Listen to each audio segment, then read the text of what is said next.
Organic chemistry chemistry की जान है, कह सकते हो केमिस्ट्री की महबूबा है। इसके बिना ना तो केमिस्ट्री रह सकता है और ना ही मैं। नमस्कार बच्चों, मैं आपका अपना केमिस्ट्री एजुकेटर चांसी कुमार, आप सभी बच्चों का हमारे अपने YouTube channel chemistry vision 10 inch Rai पर स्वागत है। तो चलिए आज के सेशन में हम लोग देखेंगे कि प्लस टू का सिलेबस, प्लस टू के सिलेबस के बारे में आज के सेशन में हम लोग चर्चा करेंगे। तो चलिए देर किस बात की, अपने सेशन को स्टार्ट करते हैं। तो आइए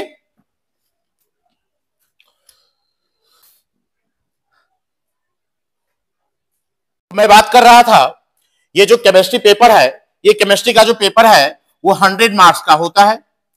इस 100 मार्क्स को 2 पार्ट में डिवाइड कर लें, एक 70 और एक 30। ये जो 70 है ये आपका थ्योरेटिकल पोर्शन है, यहां से थ्योरी प्रश्न आते हैं, और ये जो आपका 30 है ये आपका प्रैक्टिकल है। और जानते ही हो आप, प्रैक्टिकल पोर्शन में आपके कॉलेज के द्वारा नंबर प्रोवाइड करवाया जाता है। तो हमारी जो जिम्मेदारी है वो जिम्मेदारी है, हमें जो आपको पढ़ाना है वो ये 70 पे मुझे वर्क करने हैं। और मैं चाहता हूं इस बार सिर्फ केमिस्ट्री विजन के बच्चे ही नहीं बल्कि ऑल ओवर बिहार के बच्चे आगामी एग्जाम 2026 में 70 में 70 केमिस्ट्री में करके आए।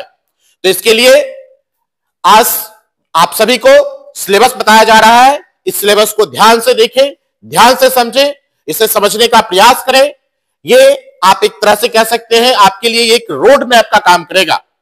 आखिर इस रोड मैप पे चलकर आप अपनी मंजिल को पहुंचेंगे। मंजिल पे जाने का ये रास्ता है, रोड मैप है। तो चलिए देखते हैं हम 70 नंबर में आपको पढ़ना क्या है। ये जो 70 मार्क्स का जो केमिस्ट्री है इसको 3 पार्ट में बांटा गया है, यानी कि आप कह सकते हो केमिस्ट्री के 3 ब्रांच हैं, फिजिकल केमिस्ट्री, इनऑर्गेनिक केमिस्ट्री और ऑर्गेनिक केमिस्ट्री। केमिस्ट्री को 3 पार्ट में बांटा गया है, जिसे आप भौतिक विज्ञान, भौतिक रसायन, second inorganic chemistry it means कार्बनिक रसायन, और third organic chemistry it means कार्बनिक रसायन। 3 पार्ट में बांटा गया है। आप देख रहे होंगे आपका जो फिजिकल केमिस्ट्री है वो 23 मार्क्स का है, इनऑर्गेनिक केमिस्ट्री जो है वो 19 मार्क्स का है, और ऑर्गेनिक केमिस्ट्री जो है वो 28 मार्क्स का है, वो 28 मार्क्स का है। तो आप क्या करेंगे, मेरे समझ से अगर आप किसी 2 पोर्शन को भी कंप्लीट कर लेते हो, अच्छी तरह से कवर कर लेते हो, तो आपका केमिस्ट्री बल्ले बल्ले होने वाला है। तो आप कॉम्बिनेशन बना सकते हैं फिजिकल इनऑर्गेनिक का, फिजिकल प्लस इनऑर्गेनिक का कॉम्बिनेशन कर सकते हैं आप, फिजिकल प्लस ऑर्गेनिक का कॉम्बिनेशन कर सकते हैं, ऑर्गेनिक प्लस इनऑर्गेनिक का कॉम्बिनेशन कर सकते हैं आप। अगर ये कॉम्बिनेशन का मतलब क्या है मैं एक बार फिर से क्लियर कर दूं, physical plus inorganic that means physical आपका 23 मार्क्स प्लस इनऑर्गेनिक 19। आप अगर इसे कैलकुलेट कर रहे हो 42, और यदि फिजिकल और ऑर्गेनिक को कैलकुलेट कर रहे हो, फिजिकल आपका कितने का है 23 मार्क्स का है, और ऑर्गेनिक केमिस्ट्री जो है आपका कितने मार्क्स का है 28 मार्क्स का है। अगर इसे आप कैलकुलेट कर पा रहे हो तो यह हो जाएगा आपका 51 मार्क्स के। और यदि ऑर्गेनिक और इनऑर्गेनिक का कॉम्बिनेशन लेते हो तो ऑर्गेनिक आपका कितने का है 28 का है, 28, और इनऑर्गेनिक जो है आपका 19 इट मींस 47। तो आप देख पा रहे हो अगर इस पोर्शन से चलते हो फिजिकल और इनऑर्गेनिक तो आपका 42 प्लस कॉलेज जो आपको 30 प्रोवाइड करेगा उसमें से लगभग 25 प्लस कर ही देता है वो। तो फिर आप अपने स्कोर को देख सकते हो, चेक कर सकते हो कि आपका स्कोर कहां चला जाता है। अगर मान लेते हैं इसमें आप 45 ही ऐड करते हो, 46 ही ऐड करते हो, 26 ऐड कर रहे हो, तो आप जो ये 26 को ऐड करोगे तो ये अप्रॉक्स हो जाएगा 6 to 8 और 4 to 6 68% के आसपास केमिस्ट्री में आप कवर कर पाओगे 68%।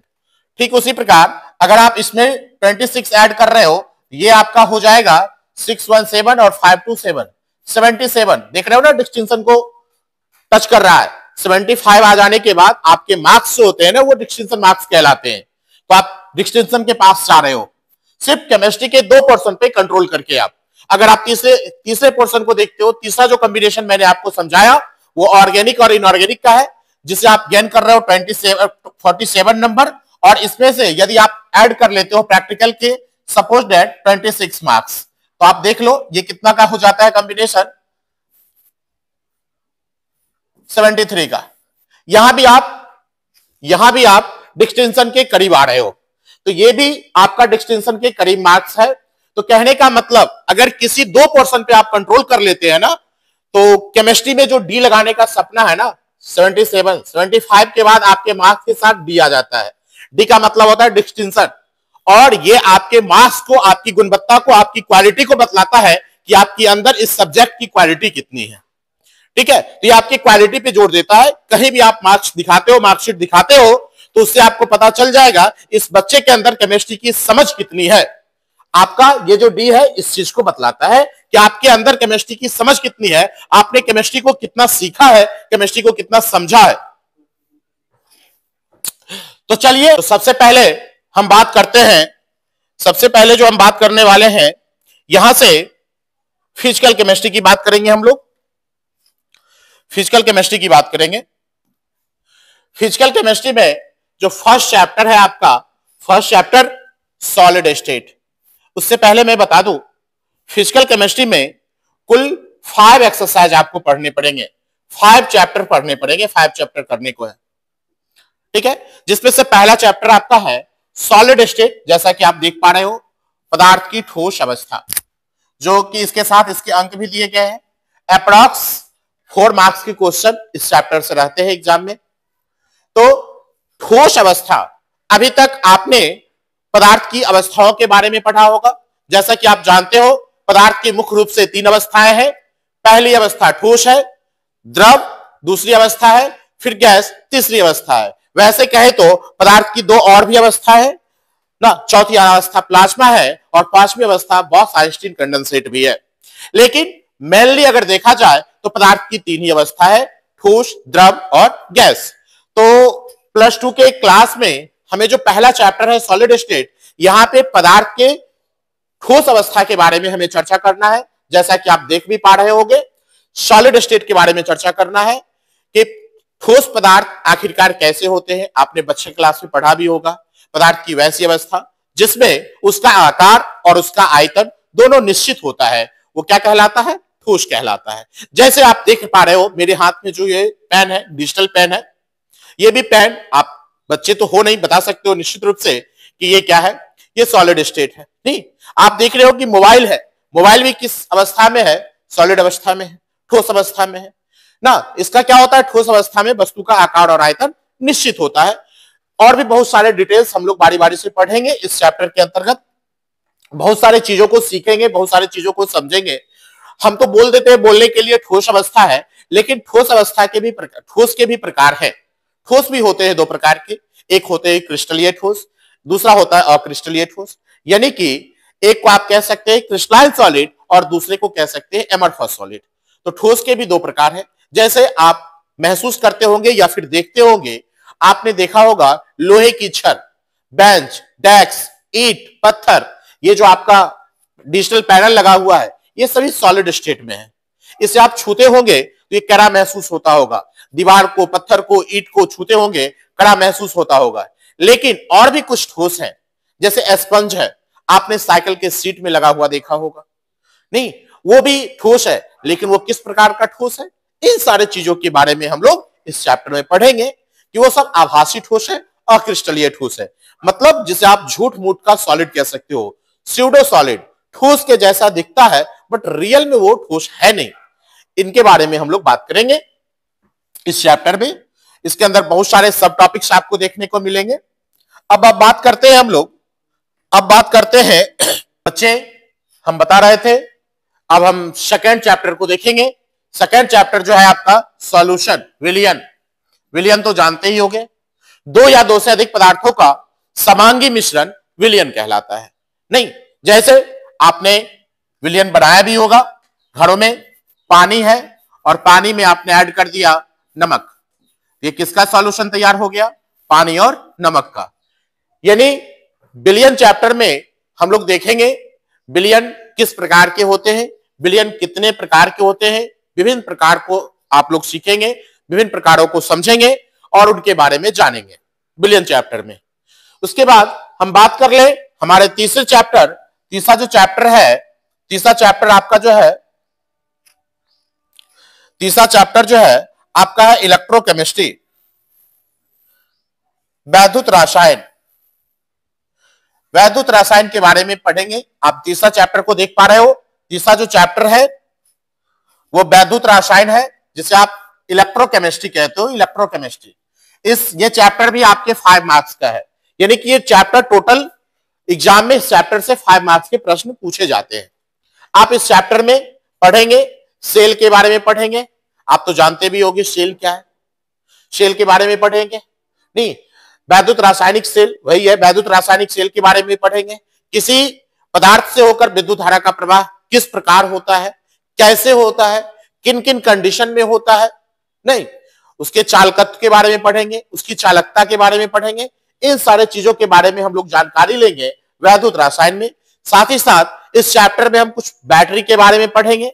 आपके घरों में भी बैटरियां यूज होती है, किस टाइप की बैटरी होती है, आखिर बैटरी किस तरह से वर्क करते हैं, बैटरी के अंदर क्या केमिकल इक्वेशन होता है, क्या वहां पे रिएक्शन होता है, और आप देख पा रहे हो कि केमिकल रिएक्शन के जरिए वहां से जो आपको एनर्जी प्रोवाइड होती है वो किस प्रकार होती है। इन सारे चीजों के बारे में हम लोग बात करते हैं इलेक्ट्रोकेमिस्ट्री में, और इलेक्ट्रोकेमिस्ट्री में इन सारी चीजों को सीखते हैं। फिर बारी आती है हमारे नेक्स्ट चैप्टर, जो कि है आपका इलेक्ट्रोकेमिस्ट्री। इलेक्ट्रोकेमिस्ट्री के बारे में बात करेंगे हम लोग, जो आपका चौथा चैप्टर है इलेक्ट्रोकेमिस्ट्री, जिसे आप कहते हो केमिकल काइनेटिक्स। केमिकल काइनेटिक्स, और ये भी चैप्टर आपके 5 मार्क्स के हैं। रासायन बल गतिकी, इसमें इस चैप्टर के अंतर्गत हम लोग सीखेंगे कि रासायनिक अभिक्रियाएं जो होती है हमारे आसपास, हमारे परिवेश में, हमारे समाज में, हमारे घर में और घर के बाहर भी बहुत सारी अभिक्रियाएं देखने को मिलती है। उन अभिक्रियाओं के बारे में इस चैप्टर में सीखेंगे कि आखिरकार यह अभिक्रिया किस प्रकार से होती है, अभिक्रियाएं की गति किस तरह की है। बहुत सारी ऐसी अभिक्रियाएं होती है जो बहुत ज्यादा फास्ट हो जाता है, यानी कि कम समय में ही अभिक्रिया संपन्न हो जाती है। बहुत सारी ऐसी अभिक्रिया है जिसको संपन्न होने में कई वर्ष लगते हैं, नहीं वर्षों के समय लगते हैं। और कुछ ऐसी भी अभिक्रिया है जो मॉडरेट होते हैं, मतलब ना तो ज्यादा कम समय लगता है और ना ही बहुत अधिक समय लगता है। ऐसे रिएक्शन को हम लोग मॉडरेट रिएक्शन कहते हैं। इन सारे रिएक्शनों के बारे में हम लोग पढ़ेंगे रासायनिक बलगतिकी में, यानी कि केमिकल काइनेटिक्स में। इसमें आप ये भी देखेंगे कि रासायनिक जो अभिक्रियाएं होती है वो किन किन पहलुओं पर निर्भर करती है, किन किन बातों पर निर्भर करती है, किस प्रकार की अभिक्रियाएं होती है, अभिक्रिया की ऑर्डर क्या है, नहीं अभिक्रिया की अनुक्ता क्या है, किस तरह की ये अभिक्रियाएं हैं। इन सारे चीजों के बारे में इस चैप्टर में डिटेल से पढ़ेंगे। इसके बहुत सारे सब टॉपिक्स आपको दिख रहे होंगे। चलिए इन सारे सब टॉपिक्स को हम बात करेंगे। जब चैप्टर शुरू करेंगे तो हर एक चैप्टर के सब टॉपिक को एक्सप्लेन करते हुए आगे बढ़ेंगे। फिर हम बात कर लें हमारे पांचवा चैप्टर फिजिकल केमिस्ट्री का। आप देख पा रहे हो ये जो पांचवा चैप्टर है वो है आपका पृष्ठीय रसायन। पांचवा चैप्टर जो है वो पृष्ठीय रसायन है, जिसे आप सरफेस केमिस्ट्री भी बोलते हो, और ये 4 मार्क्स का है। और बेटा ये चैप्टर बहुत ही मजेदार चैप्टर है। इस चैप्टर को पढ़ने में बहुत ही मजा आने वाला है। बहुत सारी चीजों को इस बारे में सीखेंगे। इसमें हम लोग सीखेंगे हमारे परिवेश में, हमारे आसपास में जो भी चीजें हैं, जो भी पदार्थ है, उन पदार्थों के सतह पर किस प्रकार की घटनाएं होती है, पदार्थों के सरफेस के ऊपर जो घटनाएं घटित होती है या उस सरफेस के अंदर जो घटनाएं घटित होती है, इन सारे चीजों के बारे में हम लोग को अध्ययन करना है। हमारे केमिस्ट्री के फिजिकल केमिस्ट्री के 5वें चैप्टर पृष्ठीय रसायन, या इसे कुछ लोग सतही रसायन भी कहते हैं। यहां पर इन सारी चीजों के बारे में डिस्कशन करेंगे। इसमें बहुत सारे चीज ऐसे भी हैं जो आप देख रहे हो, उत्प्रेरक बहुत ही केमिस्ट्री का जो है ना, जिसे आप कैटलिस्ट कहते हो, वो ऐसा है जो आग लगा दिया और खुद वहां से निकल गया। उसमें कोई परिवर्तन नहीं होता है, लेकिन जिसके बीच आग लगा दिया है वो अंदर अंदर ही सुलगते रहता है ना। ये आप हमारे अपने आसपास रियल लाइफ में भी देखते होंगे, और ये घटनाएं दिन प्रतिदिन देखने को मिलता होगा। चाहे आप स्टूडेंट हो, चाहे आप किसी भी सेक्टर में हो, ये चीज देखने को मिलते हैं। हमारे आसपास भी बहुत सारे कैटलिस्ट हैं जो इस तरह का वर्क करते हैं एज ए कैटलिस्ट। तो चलिए विशेष में बात करेंगे, जब चैप्टर शुरू करेंगे तो एक्सप्लेन करेंगे वहां पे। तो ये आपके फिजिकल केमिस्ट्री यहां पे एंड होता है। फिजिकल केमिस्ट्री में जो 5 चैप्टर है, ये चैप्टर यहां पे एंड होता है। अब हम लोग बात करेंगे इनऑर्गेनिक केमिस्ट्री की। इनऑर्गेनिक केमिस्ट्री को बात करेंगे।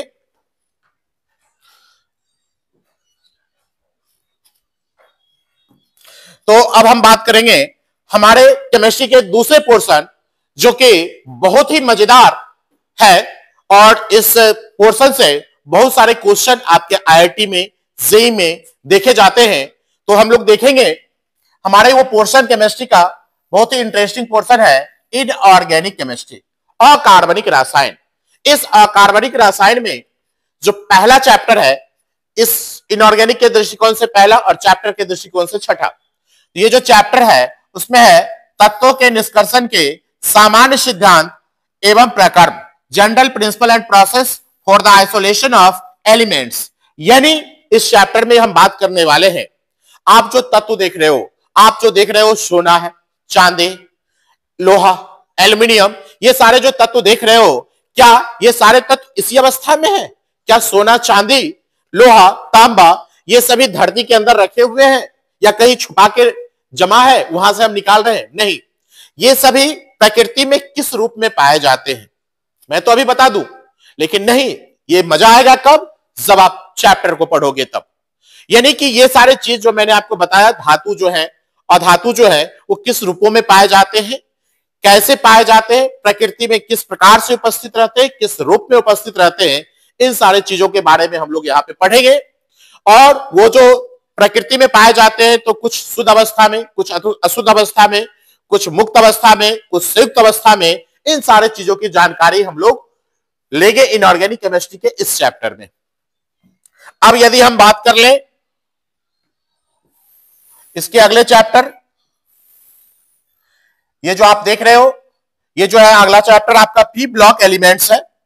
P block elements, P block के तत्व, ये आपने पढ़ा होगा। एस ब्लॉक एलिमेंट्स को क्लास 11th में पढ़ाया जाता है।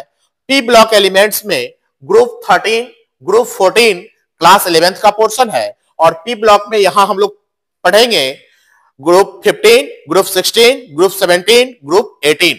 यानी कि आप इसमें शुरुआत करते हो वर्ग 16 के तत्व से। वर्ग 16 के ग्रुप 16 पढ़ोगे, आप वर्ग 16 पढ़ोगे, 15 पढ़ोगे, 16 पढ़ोगे, 17 पढ़ोगे, 18 पढ़ोगे ना। इन सारे ग्रुप के तत्वों के बारे में हम यहां जानकारी लेंगे। इन सारे तत्वों के यौगिकों के बारे में जानकारी लेंगे। ये इन सारे तत्व किस किस तरह के यौगिक बनाते हैं, इन सारे चीजों के बारे में जानकारी हम लोग लेंगे पी ब्लॉक एलिमेंट्स में। इनके बहुत सारे यौगिक बनते हैं। इन यौगिकों को देखते हुए, समझते हुए, सीखते हुए हम लोग चलेंगे अगले चैप्टर की ओर। जो अगला चैप्टर आपका होगा वो होगा अब D block elements, D and F block elements. ये सब देख रहे हो आप, जैसे ग्रुप 15 के जो एलिमेंट्स है उसके बारे में बताया गया है। इसमें देखोगे, देख रहे हो ना, ग्रुप 16 एलिमेंट्स के बारे में बात की जा रही है। नहीं, ग्रुप 16 के एलिमेंट्स के बारे में बात की जा रही है। ये देखो आप, ग्रुप 16 के एलिमेंट्स के बारे में बात की जा रही है। इसमें ग्रुप 16 में आप बहुत सारे एलिमेंट्स है, ऑक्सीजन है, सल्फर है, सेलेनियम है, टेल्यूरियम है।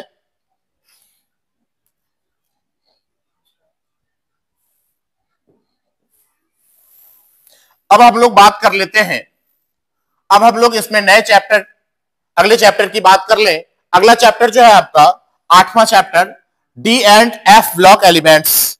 डी एंड एफ ब्लॉक एलिमेंट्स, चैप्टर का नाम देखिए कितना दमदार है दोस्तों, D and F block elements. D and F block elements, ये जो आप देख रहे हो डी और एफ ब्लॉक के तत्व, आपने देखा होगा, आपने पढ़ा भी होगा। पीरियोडिक टेबल को टोटल 4 पार्ट में बांटा गया है। आप जो देखोगे, ये देखो मेरा लेफ्ट हैंड साइड है, लेफ्ट हैंड साइड में जो एलिमेंट्स होते हैं वो एस ब्लॉक के एलिमेंट्स कहलाते हैं। राइट हैंड साइड में जो एलिमेंट्स होते हैं वो पी ब्लॉक के एलिमेंट्स कहलाते हैं। और आप दोनों के बीच में देखोगे, यानी कि लेफ्ट और राइट दोनों के बीच में जो एलिमेंट्स होते हैं वो आपके डी ब्लॉक के एलिमेंट्स होते हैं। और पीरियोडिक टेबल के सबसे नीचे जो आप देख रहे होगे 14 तत्वों का जो सीरीज बनाया गया है, दो श्रेणियां जो बनाई गई है, वो आपके एफ ब्लॉक एलिमेंट्स को है।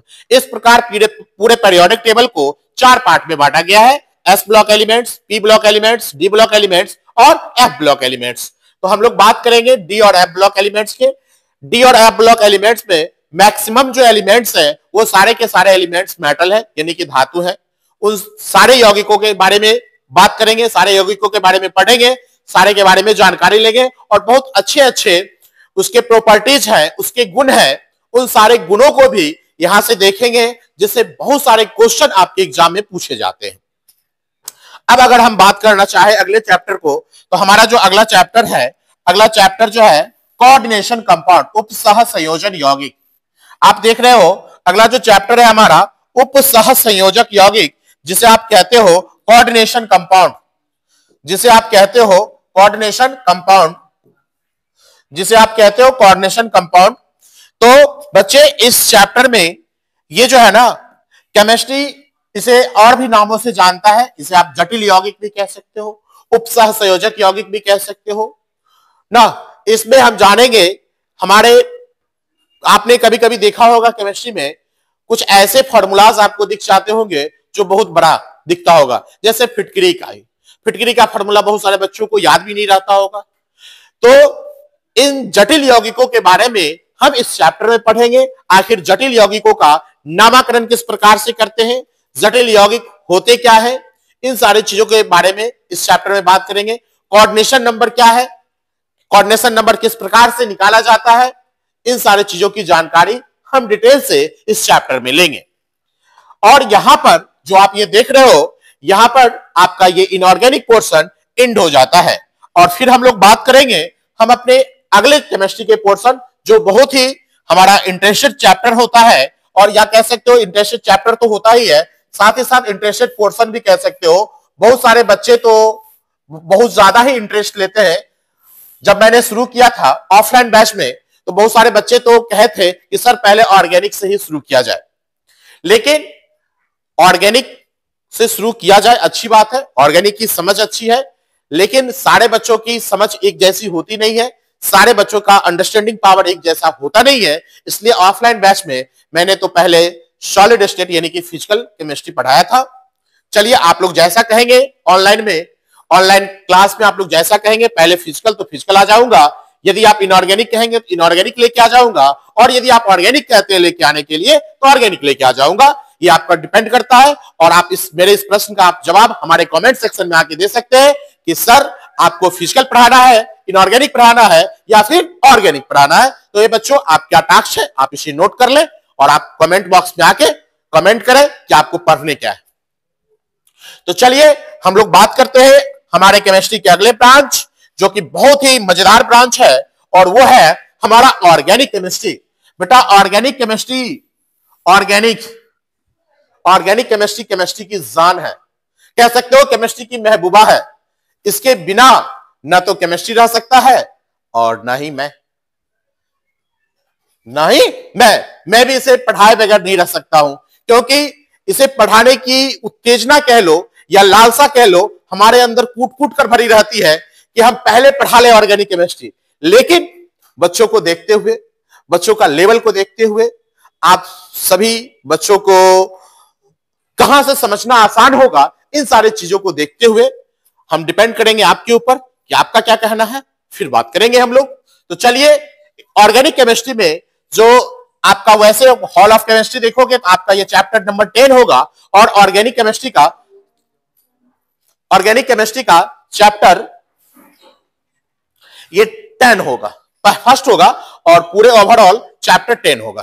तो आप इसमें देखेंगे पहला चैप्टर है halo alkane and hello arene, यानी कि हेलो एल्केन और हेलो एरीन। हेलो एल्केन और हेलो एरीन में आप जानेंगे कि हेलो एल्केन क्या है, हेलो एरीन क्या है। हेलो एरीन को कुछ लोग हेलो बेंजीन भी कहते हैं, ठीक है। इन सारे चीजों के बारे में, वैसे तो बेंजीन के बारे में आप जानते ही होंगे। बताइए, एक क्वेश्चन दे रहे हैं आपके लिए, बेंजीन का आपको सूत्र बताना है। बेंजीन का सूत्र बताना। बेंजीन का सूत्र क्या होता है, आप इसका सूत्र हमारे कमेंट सेक्शन में आके कमेंट कर ले, मैं देख लूंगा और फिर सारे बच्चों को मैं रिप्लाई करूंगा, बड़ा सा थैंक यू वाला गिफ्ट दूंगा अगले सेशन में, अगले वीडियो में। चलो बच्चे, तो हेलो एल्केन हेलो बेंजीन में आप पढ़ेंगे, यहां पे उसका वर्गीकरण पढ़ेंगे, किस प्रकार से उसको वर्गीकृत किया गया है, उसके नामकरण पद्धति को पढ़ेंगे, उसके नाम को लिखने की विधियां के बारे में जानेंगे, उनके भौतिक गुण, रासायनिक गुण, ये सभी चीजों के बारे में हम लोग पढ़ेंगे चैप्टर में डिटेल से। उनके कौन कौन से यौगिक हैं, किस प्रकार के यौगिक बनाते हैं, इन सारे चीजों के बारे में हम इस चैप्टर में बात करने वाले हैं। तो चलिए आ जाइए अगले चैप्टर की ओर मूव करते हैं हम लोग। अगला जो चैप्टर है हमारा एल्कोहल, फिनॉल और ईथर। एल्कोहल, फिनॉल और ईथर। अब इस चैप्टर को पढ़ने के बाद मुझे एक बात याद आ रही है। अभी अभी जस्ट होली का माहौल था, अपने बिहार में तो एल्कोहल पे बैन है, वैसे पीना भी नहीं चाहिए, स्वास्थ्य के लिए हानिकारक है। आपने सुना भी होगा कि शराब स्वास्थ्य के लिए, सेहत के लिए बहुत ही नुकसानदेह है। तो बच्चे जो भी देख रहे हैं हमारे इस वीडियो को, बूढ़े बुजुर्ग, भाई बहन, बेटी, माँ, दीदी, फुआ, मौसी, चाची, नानी, जो भी कुछ लोग देख रहे हैं, अगर आप किसी भी प्रकार के नशा करते हैं तो मैं कहूंगा नशा से मुक्त होइए, और आप यदि नशा छोड़ते हैं तो आपके परिवार का और आपका भविष्य है उज्जवल होगा, आपके बच्चों का भविष्य उज्जवल होगा। तो प्लीज इस पे ध्यान दीजिएगा, स्पेशल हमारे बूढ़े बुजुर्ग लोगों के लिए, हमारे दोस्तों के लिए, हमारे मित्रों के लिए, हमारे बच्चों के लिए। तो चलिए हम बात करते हैं हमारे अगले चैप्टर जो है एल्कोहल, फिनॉल और ईथर के बारे में। ये आप देखते हो इसमें 3 पार्ट में ये चैप्टर बटा हुआ है। एल्कोहल है, फिनॉल है और ईथर है। ये चैप्टर 3 पोर्शन में है। हम लोग के जमाने में ये 3 चैप्टर हुआ करता था, एल्कोहल, फिनॉल और ईथर, लेकिन अब आप इसको कंबाइन कर दिया गया है। इसमें भी आप सबके एल्कोहल के नामकरण के बारे में जानेंगे, एल्कोहल को नामकरण के बारे में जानेंगे, एल्कोहल के नामकरण किस प्रकार से किए जाते हैं, फिनॉल का नामकरण किस प्रकार से किया जाता है, ईथर का नामकरण किस प्रकार से किया जाता है, इसके बनाने की कौन कौन सी विधियां है जिसे आप विरचन कहते हो ना, इसका क्रियाशील समूह क्या है, इन क्रियाशील समूह के बारे में भी जानकारी प्राप्त करेंगे हम लोग। और फिर हम लोग मूव करते हैं हमारे नेक्स्ट चैप्टर, जो हमारा 12वां चैप्टर है। वो 12वां चैप्टर है आपका aldehyde, ketone and carboxylic acid. Aldehyde, ketone and carboxylic acid. बच्चे हम लोग एसिड का यूज तो लगभग रियल लाइफ में करते ही करते हैं। आप टमाटर खाते हो? नहीं, टमाटर स्वास्थ्य के लिए कितना लाभदायक है आप जानते ही होंगे, बताओगे? फिर आपके लिए क्वेश्चन दे रहा हूं, आपको बतलाना है कि टमाटर में कौन सा एसिड पाया जाता है, टमाटर में कौन सा अम्ल पाया जाता है। आप हमारे कमेंट सेक्शन में आइए और जवाब दीजिए कि टमाटर में कौन सा एसिड पाया जाता है। तो बच्चे एल्डिहाइड के बारे में, कीटोन और कार्बोक्सिलिक एसिड, इन सारे यौगिक, इनके यौगिकों के बारे में जानेंगे, इनके नामकरण को लिखना सीखेंगे, ये किस प्रकार के यौगिक बनाते हैं और इन यौगिकों का विरचन किस प्रकार से किया जाता है, इन सारे चीजों के डिटेल्स हम लोग इस चैप्टर में करेंगे, aldehyde, ketone and carboxylic acid. Next chapter की ओर हम लोग मूव करते हैं। तो नेक्स्ट चैप्टर जो है हमारा, ये aldehyde, ketone and carboxylic acid का ही है, ये सारा पोर्शन। नेक्स्ट चैप्टर की ओर मूव करते हैं। नेक्स्ट चैप्टर जो है हमारा एमीन, एक्सरसाइज 13 कह ले आप, आपका जो है ये एमीन है। एमीन में आप देखते होंगे, ये एमीन, ये भी आपके 4 मार्क्स के हैं, यहां से 4 मार्क्स के क्वेश्चन पूछे जाते हैं। एमीन के नामकरण के बारे में जानेंगे हम लोग, एमीन के क्या क्या गुण है, क्या क्या प्रॉपर्टीज है, इसके बारे में जानेंगे, उसको बनाया कैसे जाता है, उनके कौन कौन से यौगिक हैं, उनके रासायनिक गुण क्या है, इन सारे चीजों के बारे में हम लोग जानकारी प्राप्त करेंगे हमारे अपने चैप्टर एमीन में। इस एमीन में इन सारी चीजों के बारे में सीखेंगे। अब हम बात कर ले अगले चैप्टर की ओर। तो हमारा जो अगला चैप्टर है, ये भी चैप्टर, ये केमिस्ट्री का बहुत ही इंटरेस्टेड चैप्टर है। ये जो है केमिस्ट्री का बहुत ही इंटरेस्टेड चैप्टर है। इसे कुछ लोग बायोकेमिस्ट्री भी कहते हैं। ये बायोकेमिस्ट्री के अंतर्गत आता है और इस चैप्टर का नाम भी आप देख पा रहे होंगे, चैप्टर का नाम है बायोमॉलिक्यूल्स। बायोमॉलिक्यूल्स, जिसे आप कहते हो जैव अणु, बायोमॉलिक्यूल्स। आप रेगुलर भोजन करते हो, भोजन के रूप में हम लोग विभिन्न प्रकार के पदार्थों का सेवन करते हैं, विभिन्न पदार्थों को खाते हैं, उससे हमें विभिन्न प्रकार के पोषक तत्व प्राप्त होते हैं, कार्बोहाइड्रेट, प्रोटीन, खनिज लवण, वसा, नहीं, इन सारे चीजों के बारे में हम लोग इस चैप्टर में पढ़ने वाले हैं कि हमें कार्बोहाइड्रेट जो मिलते हैं वो कार्बोहाइड्रेट के कौन कौन से स्रोत है, किन स्रोत से हमें कार्बोहाइड्रेट प्राप्त होता है, किन स्रोत से हमें प्रोटीन प्राप्त होता है, किन स्रोत से हमें स्टार्च की प्राप्ति होती है, कार्बोहाइड्रेट होते हैं तो ये इसके कितने प्रकार है, किस किस तरह के कार्बोहाइड्रेट होते हैं, इन सारी चीजों के बारे में हम लोग इस चैप्टर में जानेंगे। प्रोटीन के बारे में जानेंगे। नहीं, फिर एक क्वेश्चन दे रहा हूं मैं आपको दोस्तों, यहां पे क्वेश्चन तो बहुत सारे हो सकते हैं, लेकिन आप इतना ना क्वेश्चन दे दूं कि आप इंटरेस्ट ही ना लो तो मेरे लिए भी थोड़ा सा अच्छा नहीं लगेगा। तो चलिए, लेकिन मन में आ गया तो फिर मैं एक क्वेश्चन देता हूं, क्या करूं, शिक्षक हूं, आदत है बच्चों को क्वेश्चन देना, बच्चों को टास्क देना, तो अपने आदत से थोड़ा सा बाज पीछे नहीं हटता हूं। तो बच्चे, प्रोटीन बताना है आप लोगों को, दूध में कौन सा प्रोटीन होता है। आप देखते हो कि नेल, मेरा नेल तो ठीक ठाक है, आप अपना भी नेल चेक कर ले, नेल का बढ़ा रहना भी अच्छा नहीं है। बारे में पढ़ेंगे, एंजाइम के बारे में पढ़ेंगे। बेटा, एंजाइम की बहुत बड़ी कहानी है, पता है। आप एक टाइम का भोजन करते हो ना, अगर आपके आमाशय में एंजाइम का स्रावन न हो तो एक वक्त का भोजन आपने जो कर लिया उसको पचाने के लिए 50 साल लगेंगे, फिर भी वो भोजन नहीं पचेगा। तो बच्चों, हमारे ये जो आप देख रहे हो ना आमाशय, ये तो ऊपर से आमाशय नहीं दिख रहा होगा, ये तो आपको पेट का स्ट्रक्चर दिख रहा होगा, तो उसके अंदर जो है एंजाइम्स, उसका बहुत ही बड़ा रोल है, और उसी रोल के कारण आप अपने आप को स्वस्थ महसूस कर पाते हो, और स्वस्थ रहना भी जरूरी है। तो आइए, विटामिन के बारे में पढ़ेंगे, न्यूक्लिक एसिड के बारे में पढ़ेंगे, हार्मोन्स के बारे में पढ़ेंगे। हमारे बॉडी में विभिन्न प्रकार के हार्मोन्स रिलीज होते हैं। नहीं, यदि आप हंसते हो तो हंसते समय आपका हार्मोन्स होता है ना, कुछ अलग तरह का होता है। आप देखते होगे, मैं एक एग्जाम्पल छोटा सा दूं, यदि आप कहोगे तो, सामने तो हो नहीं लेकिन फिर मैं कहूंगा ही। हार्मोन्स का रिलीज किस प्रकार से अलग अलग होता है। आप कभी ट्रेन में सफर कर रहे होगे, और यदि वो सफर आप अपनी बहन के साथ कर रहे हो, आप अपनी माता के साथ कर रहे हो, आप अपनी दादी के साथ कर रहे हो, तो उस सफर में, उस ट्रेन में आप बिल्कुल शरीफ के टुकड़े के जैसा दिखोगे। इतना शरीफ अपने आप को शो करोगे, शायद देखने वाला ये कहेगा कि बहुत ही बच्चा, ये बंदा जो है ना बहुत ही नेक है, नेक दिल का इंसान है। लेकिन वही जब आपके साथ आपकी मां, आपकी बहन नहीं होती है, नहीं अदरवाइज आप कहीं सफर कर रहे होते हैं, तो उस समय आपके बॉडी के इंटरनल पार्ट्स में अलग तरह के हार्मोन्स का स्रावन होता है, जिस कारण से आपके बॉडी में कुछ अलग तरह की एक्टिविटीज होने लगती है, जिस कारण से कभी कभी आप देखते होगे कि चलती बस में, चलते ट्रेन में किस तरह की छेड़खानी या इस तरह के कुछ न्यूज आपको सुनने को और देखने को मिलते होंगे। ये सभी बेटा हार्मोनल इफेक्ट है। नहीं, ये जैसे जैसे आपके एज में बदलाव आती है, आपके बॉडी के अंदर से हार्मोन रिलीज होते हैं, और हार्मोन के चेंज होने से आपके अंदर इस तरह के, आपके शरीर के बनावट में, शरीर के स्ट्रक्चर में चेंजेस आते हैं। तो इन सारे चीजों के बारे में हम लोग पढ़ेंगे, बहुत अच्छी तरह से ऑपरेशन करेंगे इन सारी चीजों का। बायोलॉजिकल फैक्ट्स हैं, अदरवाइज इस फैक्ट्स को कोई नहीं लेंगे। बायोलॉजी पढ़ोगे तो बायोलॉजी में थोड़ा इस कदर पढ़ना ही पड़ेगा, और आप लोग अगर बायोलॉजी के स्टूडेंट हो, बायोलॉजी पढ़ते होगे, तो बायोलॉजी वाले सर तो, हम तो यहाँ पे कुछ भी नहीं है, बायोलॉजी वाले सर तो बहुत सारे डिटेल्स में इस चीजों को पढ़ाते होंगे, बायो वाले सर को भी इन्हें पढ़ाना पड़ता है। तो चलिए अगले चैप्टर की ओर मूव करते हैं। हमारा जो अगला चैप्टर है वह है बहुलक, पॉलीमर। बहुलक के बारे में आप जानते होंगे। नहीं, आप जो देख रहे होगे, ये बिजली की जो वायर है, करंट ना लग जाए, ये जो बिजली की वायर है, इसके ऊपर ये कवर चढ़ा हुआ है, ये भी एक प्रकार का पॉलीमर है, दिख रहा होगा।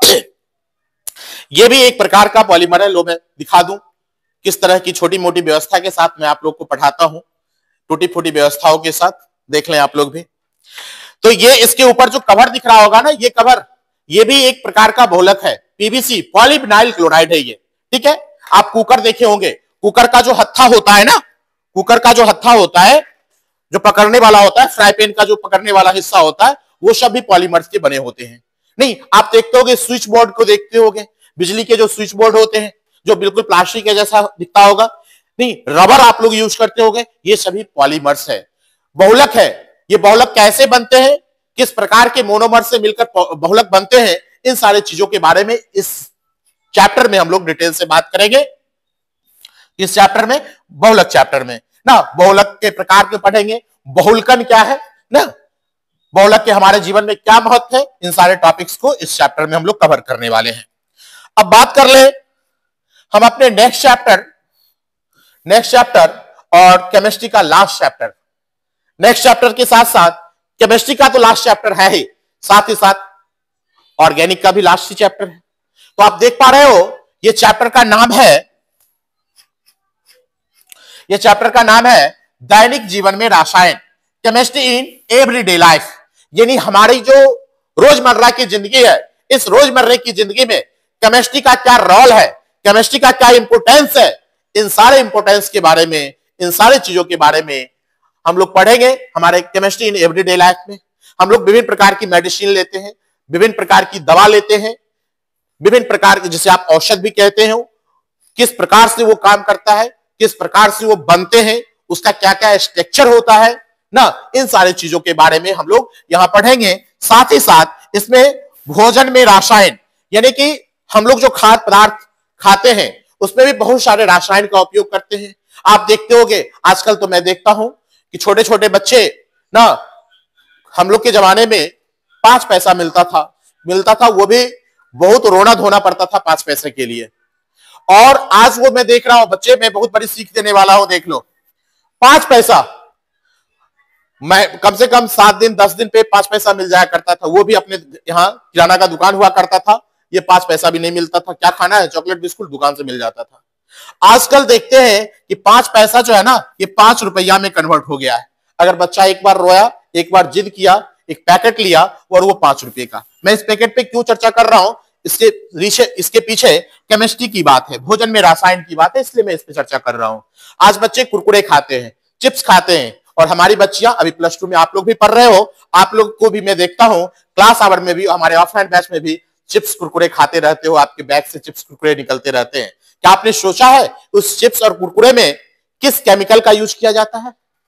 उसके अंदर आप देखोगे एयर भरे रहते हैं। तो बताना है आपको, चिप्स कुरकुरे ये जो खाने वाले पदार्थ हैं, इसके अंदर कौन सी गैस भरी जाती है, ये बात हमारे कमेंट सेक्शन में आके आप जवाब देंगे। यानी कि इस तरह के बहुत सारे केमिकल्स के बारे में हम इस चैप्टर में पढ़ेंगे ना, और इस प्रकार हम अपना केमिस्ट्री कंप्लीट करते हैं। यहां पर ओवरऑल केमिस्ट्री कंप्लीट होती है, केमिस्ट्री का ओवरऑल सिलेबस कंप्लीट होता है। तो चलिए देर किस बात की, आप सभी बच्चों के लिए एक बार मैं फिर से बोलना चाहता हूं, हाथों में पड़ गए छाले हैं, फिर भी कलम संभाले हैं, क्योंकि हम केमिस्ट्री विजन वाले हैं। धन्यवाद।